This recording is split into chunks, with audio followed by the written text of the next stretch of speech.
I was driving into the studio today, stuck in the usual gridlock. Oh, yeah, the morning commute. Yeah, exactly. Yeah. And I found myself just staring out the window at the city, like really looking at it for a change.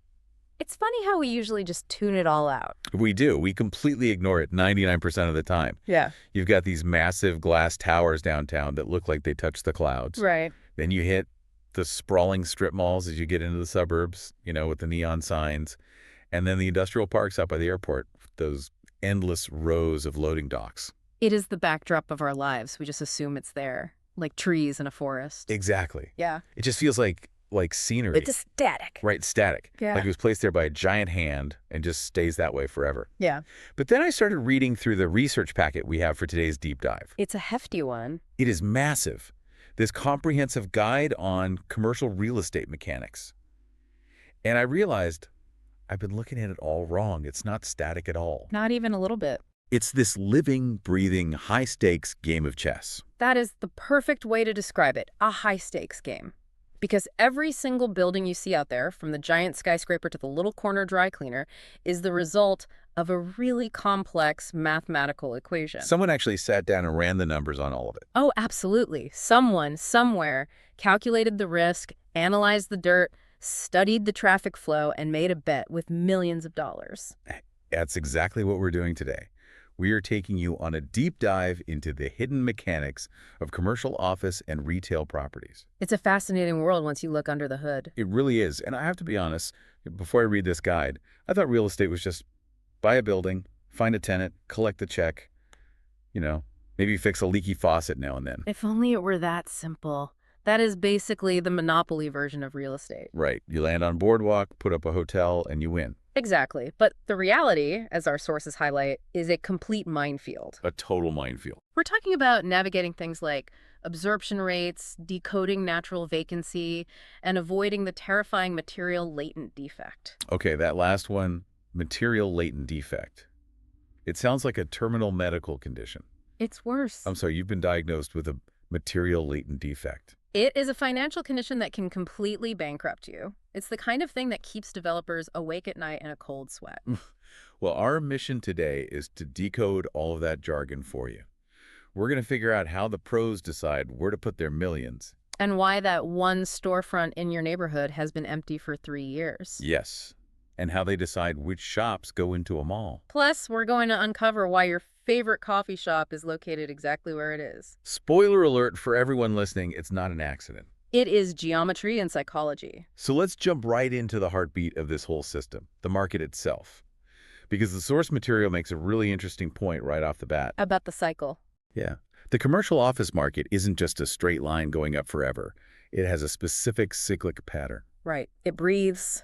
It expands and contracts. And the terrifying part for an investor is that you have to predict where the breath is going to be 3 years from now, right? Exactly. It's not like the stock market where you can just, sell in a second from your phone. Because of the massive lag time. Right. This is the fundamental disconnect in commercial real estate. Think about what drives demand. According to the text, it's the labor force. Yeah. Businesses expanding, hiring more people who physically need desks. Yes. If the economy is hot, everyone is hiring. And that can happen incredibly fast. Like overnight almost. The economy booms, a tech sector explodes in a city, and suddenly everyone needs 50,000 square feet of office space by tomorrow. So demand is really fluid. It moves with the daily news cycle. But supply is concrete and steel. You can't 3D print a skyscraper. Not yet anyway. It takes years. Think about the process. You have to buy the land. Get the zoning permits. Secure the mortgage funding, which takes forever. Fight with the city council, and then finally physically build the thing. So you have this massive lag between wanting space and having space. Yeah. Walk me through the nightmare scenario here, because I feel like this is where fortunes are literally lost. Okay, so picture this. The economy is absolutely booming. Rents are sky high because there's almost no space available. The landlords are making a killing. Exactly. Developers see dollar signs. They think if I build it, they will come.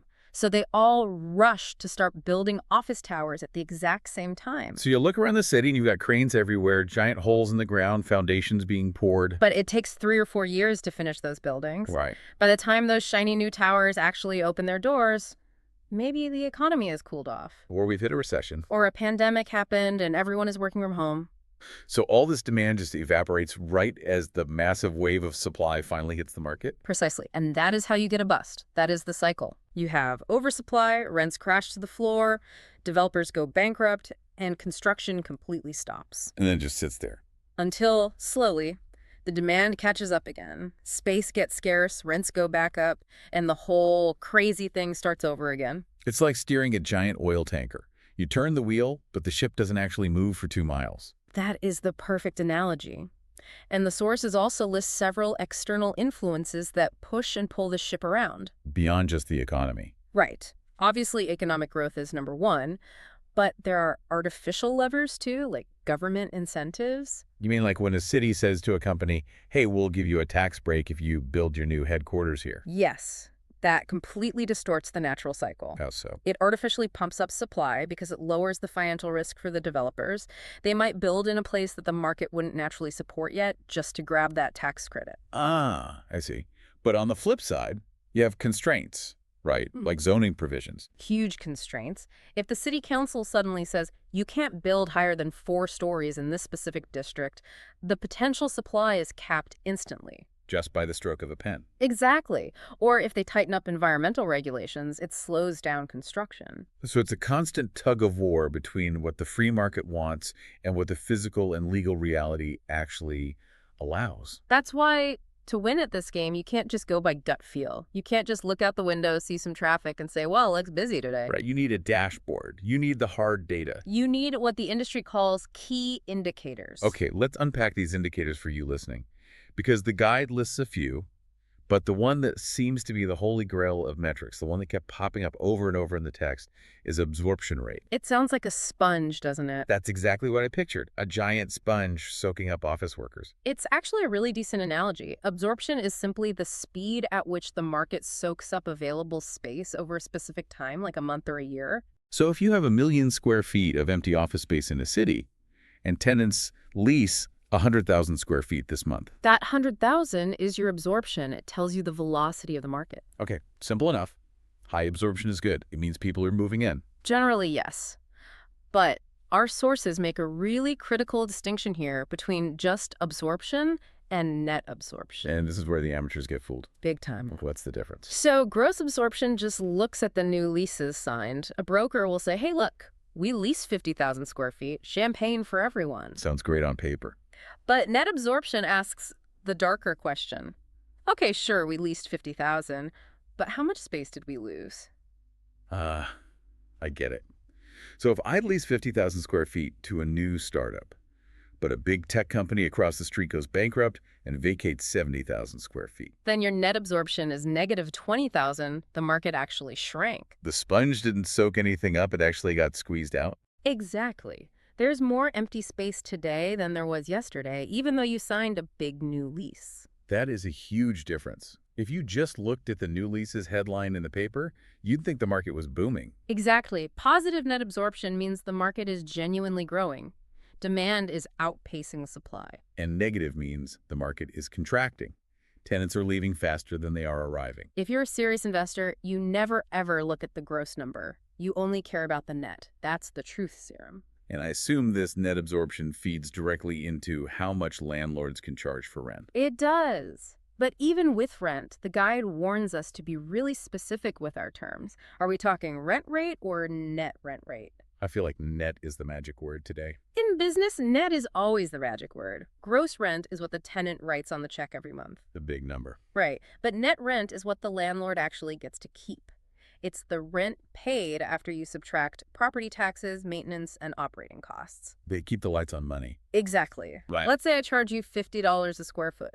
Okay. But it costs me $40 a square foot just to run the building. You know, property taxes, insurance, the guy who mows the lawn, fixing the HVAC. Then your net rent is only $10. Right. And that $10 is the number that determines if the building is a gold mine or a massive money pit. Because you can have high gross rent and still go completely broke if your operating costs are out of control. Exactly. Now, speaking of money pits, let's talk about empty space. Vacancy. My gut instinct, and I think the instinct of most of you listening, is that vacancy is bad. Sure. If I own an apartment building, I want it 100% full. Yeah, If I own an office tower, I want every single desk occupied. right. As an individual owner, you love 100% occupancy. That's maximum revenue for you. Right. But for the market as a whole, for the city, 100% occupancy is actually a disaster. Wait, how can full buildings be a disaster? That sounds like a booming, healthy economy. It actually creates total gridlock. The sources describe this really interesting concept called natural vacancy. Sometimes it's called the equilibrium vacancy rate. Okay, unpack that. Think about it this way. If every single square inch of office space in the city is leased, what happens when a really successful company wants to expand? Well, I guess they can. They can't. There's nowhere to go. They are physically stuck. So they can't hire more people because they literally have nowhere to put a new desk. Exactly. Or what if a brand new startup wants to launch in your city? No space. They have to go to a different city. The economy stagnates because businesses can't move physically. So you actually need a buffer. You need a buffer. It's like the empty chair in a game of musical chairs, but in this version, you actively want the empty chair there so people can move around the room. That makes so much sense. You need a Goldilocks zone. Precisely. The sources say this equilibrium is typically between 5% and 8% vacancy. So 5 to 8% of buildings should just be empty at any given time. Yes, that's the oil in the engine of the real estate market. It means there's enough empty space on the shelf for companies to move, upgrade, or downsize, but not so much empty space that the landlords are starving to death.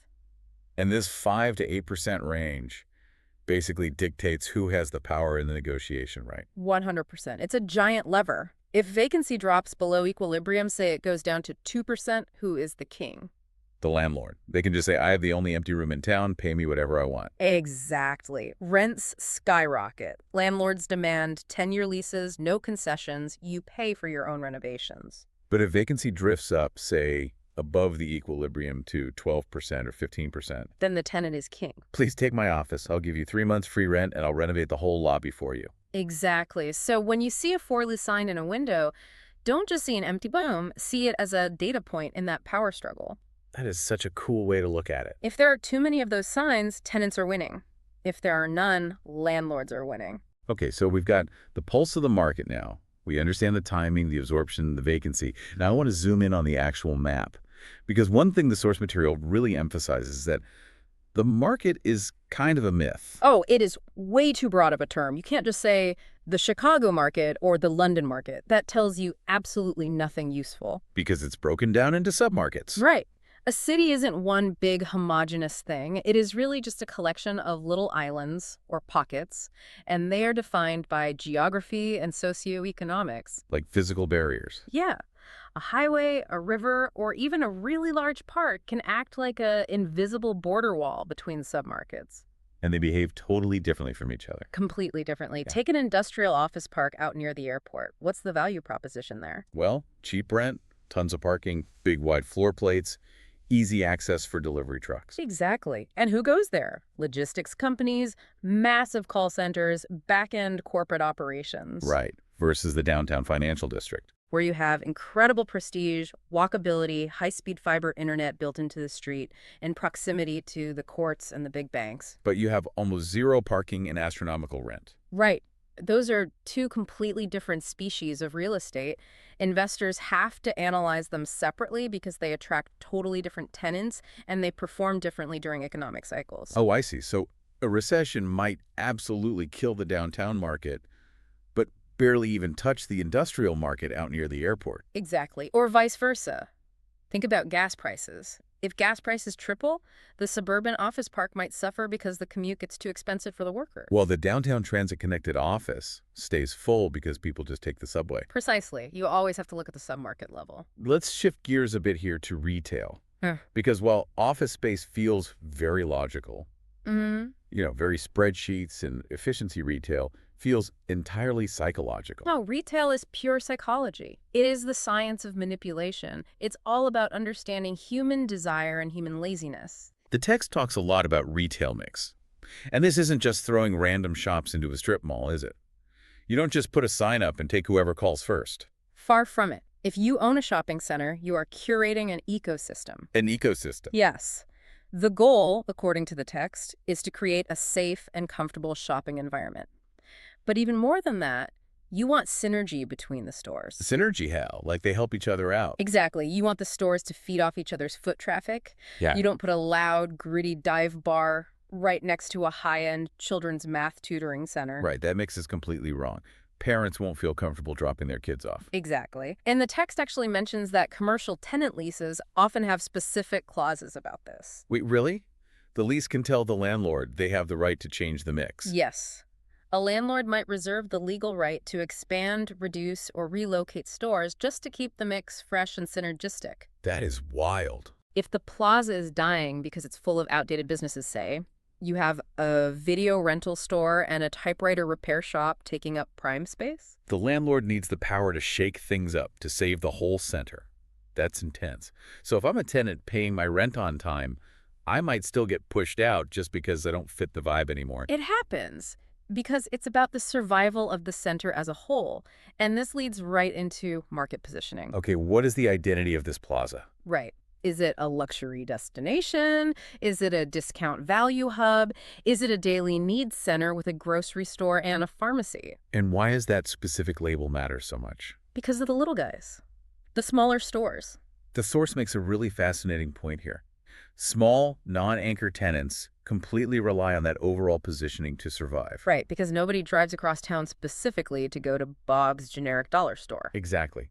Bob doesn't have $1 million marketing budget. He can't run TV ads. But if Bob's is in a plaza that is positioned in the consumer's mind as the ultimate value center, with a massive Walmart and a heavy discount grocery store as the anchors, Then Bob survives. he drafts off the identity of the center. People go there because they want cheap stuff, and while they are walking from the Walmart to their car, they see Bob's dollar store. He catches the overflow traffic. Right. But if you take Bob's dollar store and put it next to a Tiffany's and a Rolex dealer, Everyone is just confused. The Tiffany shopper isn't going into Bob's, and the Bob shopper is totally intimidated by the Tiffany's. the consumer is confused. The image of the center breaks down, and when the image breaks, the traffic stops. Retail is all about clarity for the consumer. Speaking of traffic, I want to dive into the 4 pillars of retail demand. Because reading this felt like getting a cheat sheet for why we shop where we shop. It really is a cheat sheet. These are the laws of retail gravity. If you break these laws, you go bankrupt. Simple as that. Let's run through them for the listener. First up is range. Range is essentially a measure of effort versus reward. It's the maximum distance a consumer is physically willing to travel for a specific product. So for something like a carton of milk, my range is what, 5 minutes? Probably less, honestly. If you have to drive 20 minutes just for milk, you're annoyed. You'll just go without it, or you'll settle for whatever they have at the closest gas station. But what if it's for a specialized medical appointment? Or let's say you're buying a highly specific vintage guitar. Then your range explodes. I drive 2 hours for that guitar. Exactly. The more specialized or valuable the item, the larger the psychological range. And the force also notes that accessibility extends this range, right? Yes, infrastructure matters. If it's a straight shot down a 65-mile-per-hour highway, your range expands. You don't mind driving 10 miles if it only takes 10 minutes. But if that same 10 miles is through 20 congested stoplights in the city, That 10 miles feels like an absolute eternity. it shrinks your range right down. Exactly. Okay, second pillar, clustering. Now, this one has always baffled me. It confuses a lot of people. Why do you see a massive Home Depot and a massive Lowe's built right next to each other? Or a Burger King right across the street from a McDonald's? Shouldn't they want to be as far apart as possible to avoid competition? You would think so. Basic logic says spread out and claim your own territory. But the principle of clustering, which the source also calls the power center effect, says the exact opposite. How does that work in reality? It's about creating a unified destination. If I need to buy a really specific hammer, and Home Depot is on the far north side of town and Lowe's is way down on the south side, I have to pick one and commit to the drive. Right. I might drive 30 minutes to Home Depot, walk in, and find out they don't have the specific hammer I need. And then you have to drive all the way across town to Lowe's, which is a huge hassle. So much of a hassle that I might just go back home and order it online instead. Both stores lose. Oh, wow. But if they're right next to each other, I just go to the hardware district. I know in my brain that if I drive to that one spot between the two massive stores, I will definitely find a hammer. So by grouping together, they attract a much larger total volume of consumers than either of them could pull in alone. Exactly. They pull people from a much wider range. So they take a slightly smaller slice, but of a vastly bigger pie. Precisely. The same exact logic applies to car dealerships. Have you ever noticed the auto mall concept? Yeah, where there are like 10 dealerships in one loop. You go there because you know you can test drive 5 totally different brands in one afternoon without moving your car. It becomes a destination. Okay, third pillar is threshold. This one is pure math and demographics. Threshold is the minimum population size needed in an area to keep the business's lights on. The source actually compares a burger joint to a massive home improvement warehouse to explain this. Right. A fast food burger joint might only need, say, 2,000 people living within a 3-mile radius to stay profitable. Their threshold is low. Because people buy burgers all the time. Exactly. High frequency. But a massive home improvement warehouse, they don't sell you a new kitchen every week. They might need 30,000 households within 10 miles to survive. So if a developer tries to open that big warehouse in a tiny rural town, It starves to death. It doesn't matter how great your limber is or how nice your staff is, you cannot force a business into a market that physically doesn't meet its population threshold. The math just doesn't work. this is exactly why you don't see an IKEA in a village of 500 people. Exactly. The threshold isn't met. And finally, the fourth pillar, competition. This is the closest option rule, and it goes back to what I said earlier about human laziness. Or let's be charitable and call it efficiency. Efficiency wins. Always. Consumers generally will not travel further than absolutely necessary. If Store A and Store B offer the exact same product at the exact same price, But Store A is 2 miles closer to my house. Store A wins every single time. So if you are opening a store, you have to look at the map and ask, am I intercepting the customer before they get to my competitor? That is the crucial question. If you are the furthest option from the residential base, you better have a vastly superior product, a radically lower price, or an incredible experience. Because otherwise you are fighting basic human nature. And you rarely win a fight against human nature. This is so fascinating. So let's say we've analyzed the market cycle. We've picked our perfect submarket. We understand the retail psychology and the pillars. We are ready to buy. Exactly. Now we want to buy. We found a building. It looks good on the outside. The price is right. This is where we put on our detective hats. Segment 3 of the guide is all about due diligence. This is the danger zone. This is where those fortunes we talked about are either secured or completely lost. The source really emphasizes that the agreement of purchase and sale, the actual contract you sign, is just the starting gun. It is not the finish line. Not by a long shot. Because now you have to physically and legally verify everything the seller told you. Trust, but verify. Because sellers will always, always paint a rosy picture. Oh, the roof is perfectly fine. Oh, all the tenants are super happy. The heating bill is incredibly low. But you can't just take their word for it. You need the paper trail. You need to see the actual financial statements, the rent rolls. You literally need to check their bank statements, right? Yes. Is the rental income they claim actually hitting the bank account every month? Or is the seller just saying the building makes money? You have to verify the operating costs. And you need a highly specific inventory list, which brings up this classic debate in the guide. Chattels versus fixtures. Oh, this is a great one. I love this distinction. Break it down for us. Okay, ideally, a chattel is something you can pick up and physically move. It's personal property, furniture, retail inventory, computers, a forklift. Stuff that isn't attached. Right. And a fixture is bolted down. It's legally considered part of the building itself. The ceiling lights, the bathroom sinks, the central furnace. But it gets really messy in the real world, doesn't it? It gets incredibly messy. And the source warns that buyers and sellers need to explicitly agree on exactly what is what in the contract. Give me an example of how this goes wrong. Imagine you buy a fully operational restaurant. You close the deal, you get the keys on Friday, you walk in Monday morning ready to open for business, Okay. and you walk into the kitchen, and the massive, expensive industrial pizza ovens and the walk-in fridge condenser are just gone. Just ripped out. Because the seller claimed they were chattels equipment they personally owned and they took them to their new restaurant. Yes. And you, the buyer, assumed they were fixtures, an integral part of the commercial kitchen you just bought. Wow. If you didn't specifically list those ovens in the contract as staying with the building, you are in for a nasty legal fight. A very expensive legal fight. Or worse, you just have to spend $50,000 replacing the ovens before you can even cook a single pizza. Absolute nightmare. Yeah. But the physical inspection of the building seems even more critical than the inventory. The source specifically mentions ASTM standards. Yes, the American Society of Testing and Materials. You can't just have your Uncle Bob come out and look at the roof with a flashlight. No, in commercial real estate, you need a professional property condition assessment.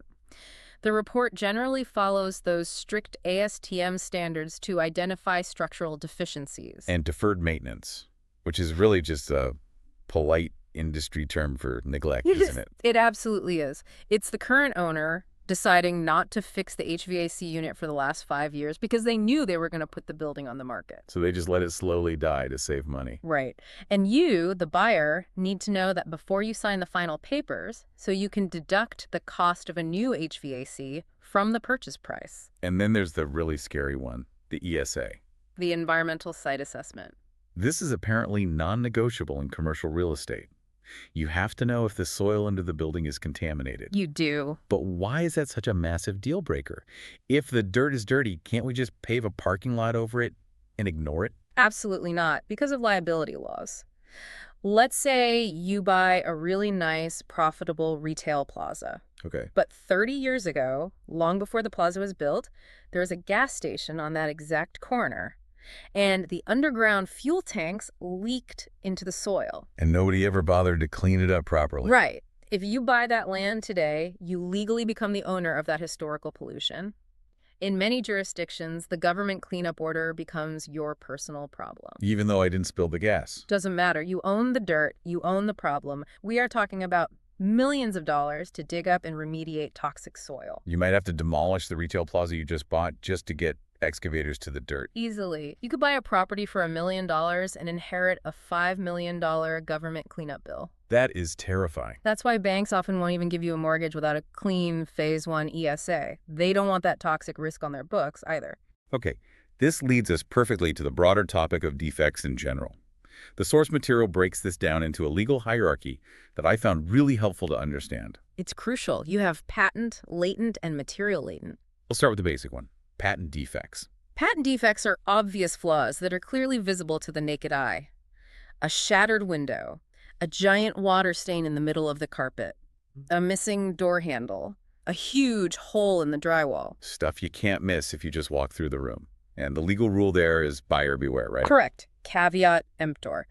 The seller is not legally obligated to explicitly disclose these to you. It's your job as the buyer to walk around, open your eyes, and see them. So if I buy the building and then try to sue them over the broken window a week later, the judge will just laugh at me. The judge will say, "Why didn't you look at the window before you bought it?" Case dismissed. Okay, fair enough.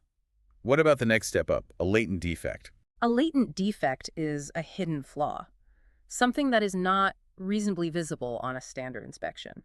Maybe there's a slight structural weakness hidden behind the drywall, or a very slow water leak inside a pipe deep underground. But the one the source basically puts in bold slashing red letters is the material latent defect. Yes. This is the absolute game changer in real estate law. What makes a latent defect material? A material latent defect is legally defined as a hidden defect that poses a serious risk, meaning it is physically unsafe or unhealthy for occupants, or it fundamentally renders the property unusable for its intended purpose. Can you give us some real-world examples from the text? Sure. Structural issues in an underground parking garage that make the concrete liable to collapse. That's a massive safety risk. Obviously. Extensive toxic black mold hidden inside the central ventilation system. That's a severe health risk. And what about the unusable part?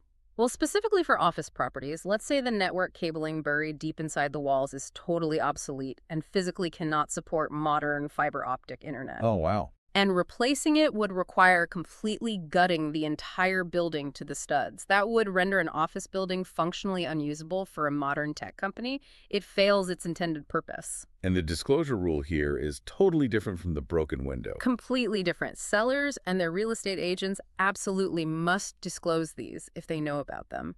You cannot hide a material latent defect. Even if the buyer doesn't specifically ask about the parking garage or the mold? Even if they never ask.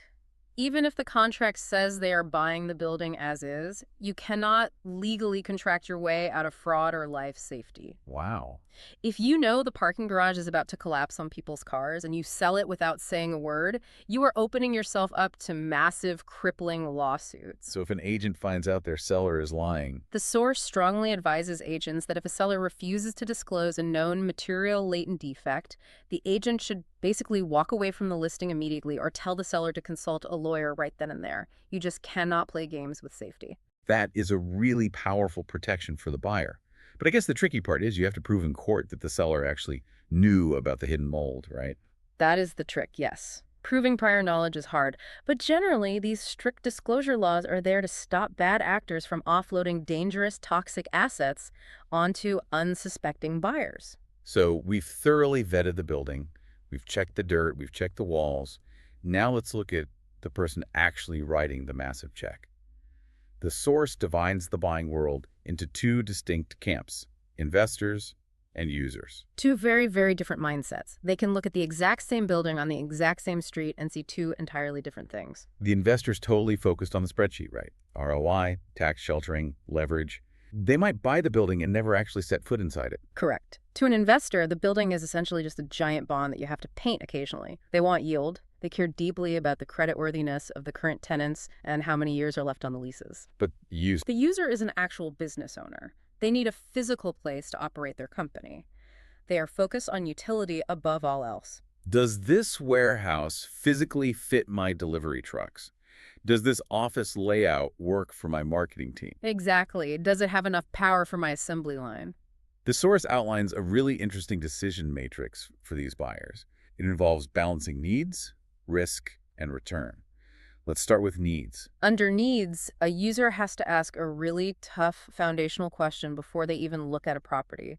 Should I even buy real estate at all? Right, the classic lease versus own debate. Buying commercial real estate ties up a massive amount of your company's capital. You often have to put 30 or 40% down in cash. Which is huge. If you are a fast-growing manufacturing company, maybe that $2 million in cash is much better spent on buying new robotic machinery that doubles your daily production rather than sinking it into dead bricks and mortar. That's a really great point. Real estate is incredibly illiquid. You can't just sell off a conference room to make payroll next Friday. Exactly. It's about opportunity cost.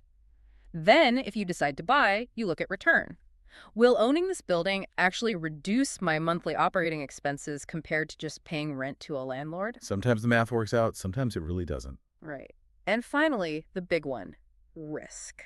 And the risks listed in the guide are quite comprehensive. Let's run through them. We have financial risk. That's mainly interest rates going up, which we are seeing happen a lot right now.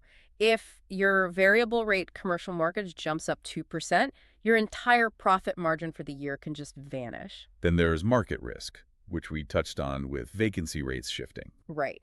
If you buy a massive office tower and suddenly a global event happens and everyone starts working from home indefinitely, that is market risk realizing itself. The fundamental value of your asset drops because the broader market changed. Next is business risk. The text mentions taxation changes in economic recessions. If the city doubles property taxes on commercial buildings, your business suffers. And lastly, building risk. Physical calamities, a fire, a massive flood, or, and this is a really common one that catches people off guard, outdated code restrictions. How does that happen? Suddenly, the city council passes a law and says, hey, all buildings of this specific size now need a brand new high-tech sprinkler system to meet the 2026 fire code.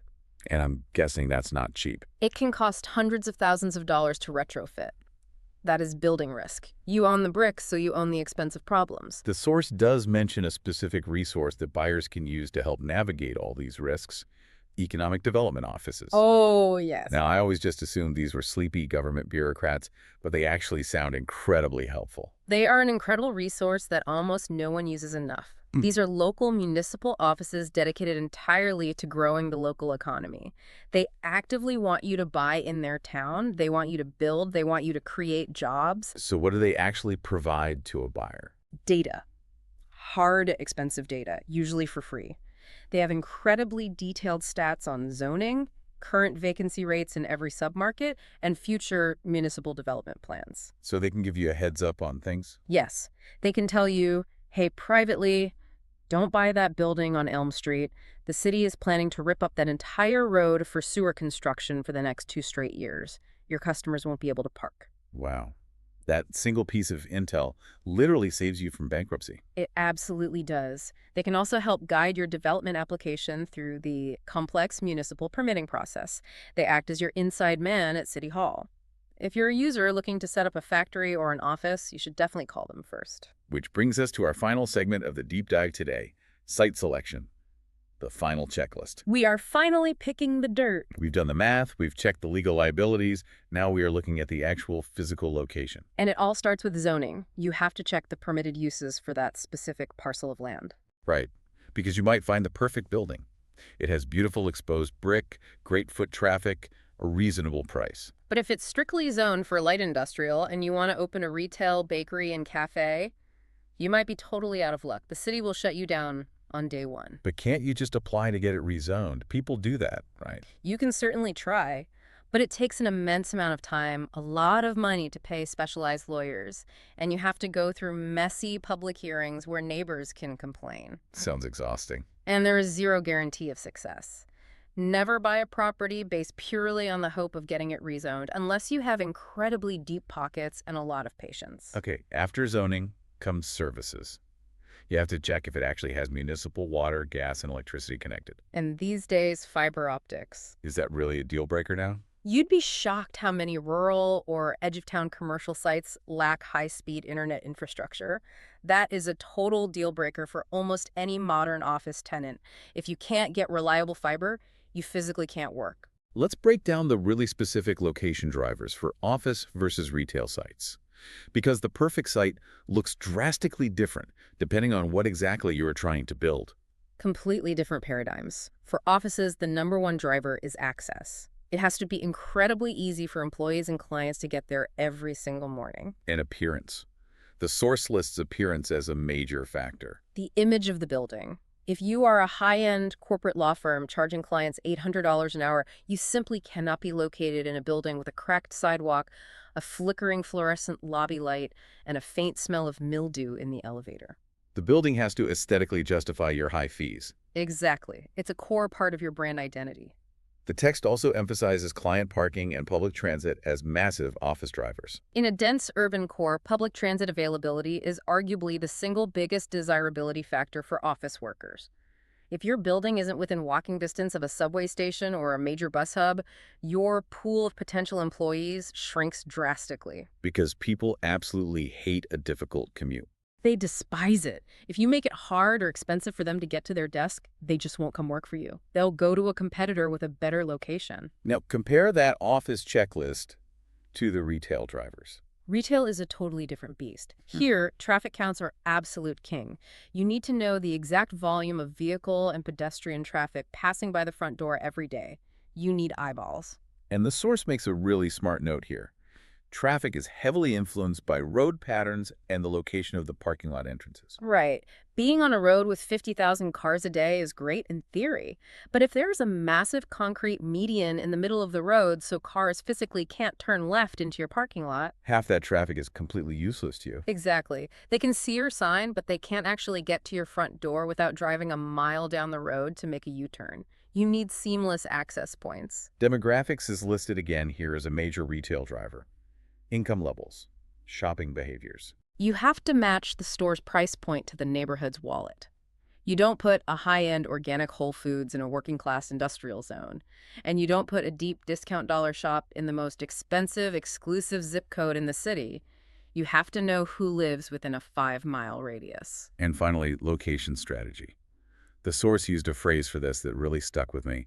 Retailers seek main arterial roads located between residential districts and work areas. I call it the ant trail theory. Think about the rhythm of the daily commute. Residential districts are where people sleep. Work areas, the offices and factories are where people earn the money. So the money is earned at work, Yeah. and then it is physically transported home in the car every evening. Exactly. You want your retail store to be situated directly on the path between the earning and the sleeping. You want to intercept that money on the evening commute. Intercept the money. That sounds a little predatory when you say it like that, but it's really just supreme efficiency, isn't it? Yeah. It is. Think about your own habits. We pick up takeout dinner on the way home. We stop for gas on the way to work. If your store is located even 2 blocks off that main arterial artery, you are practically invisible. Because you are asking the tired consumer to make a detour. And as we learned with the range pillar earlier, Humans hate detours. they really don't want to turn the steering wheel if they don't have to. We always follow the absolute path of least resistance. If you put your store on that path, you win. This entire deep dive has been such an eye-opener for me. I feel like I'm going to look at my town completely differently from now on. That is exactly the goal. When you finally strip away the glass and the brick facade, commercial real estate is just a massive, complex equation. It's this incredible blend of hard data, like those net absorption rates and the chemical soil samples. Combined with soft, messy human behavior, like where do I feel safest shopping, or exactly how far will I drive for a specific hammer. It really is. Every single building we see out there is the final result of someone sitting down and trying to solve that exact equation. They balance the financial risk, they analyze the local demographics, they check the zoning, and they made a massive bet. And sometimes they win big, and sometimes they lose everything. That's the reality of a market cycle. So here's our final thought for you, the listener, as we wrap this up. Next time you are stuck in traffic and you drive past a strip mall and you see a faded for lease sign that has clearly been sitting in a window for 6 months, don't just zone out and drive by. Ask yourself, why? Is it just an unmotivated landlord? Is it some terrible structural defect hiding in the walls that scared away the last tenant? Or has the entire market equilibrium shifted under their feet? Exactly. Is that stubborn landlord holding onto a rent price that the reality of the neighborhood no longer supports? Is the natural vacancy of that submarket rising because the major employer down the street closed down? It's never just an empty room. It's a market signal. And once you learn how to read those signals, the city around you starts telling a very, very interesting story. It sure does. Thanks for diving deep into the mechanics of the city with us today. We'll see you on the next Deep Dive. Goodbye, everyone.